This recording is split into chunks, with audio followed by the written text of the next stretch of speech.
In this section of the course, we're going to talk about the network design process.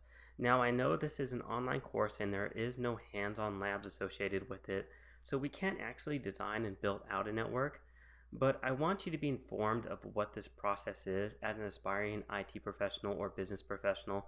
I want you to understand what the network design process is. So if, for example, you have a network administrator that comes to you and they need to build out a network, I want you to be able to provide valuable input into that process and to understand what's going on throughout that process so you understand from a business perspective and from an aspiring networking perspective, if you want to get into that field, you understand from a high level what's going on.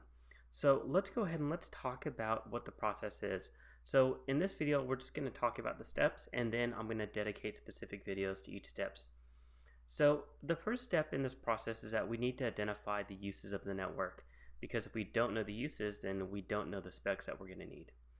After we identify the uses of the network, then we're going to list the tasks associated with each of those systems on the network so we understand what each computer does on the network, what's its role and what's not its role. And then we need to determine what type of network do we need. Are we going to be doing a centralized type of design, or are we okay with a peer-to-peer network design? And then once we have all that information, and remember, you should already have a lot of this information, because if you went through the planning process, a lot of that filters into the design process. So all this should be filtering in from the planning, and if we need to get additional information during the design process, we can do that as well. But once we get past step 3, then what we're going to do is we're going to start selecting the equipment.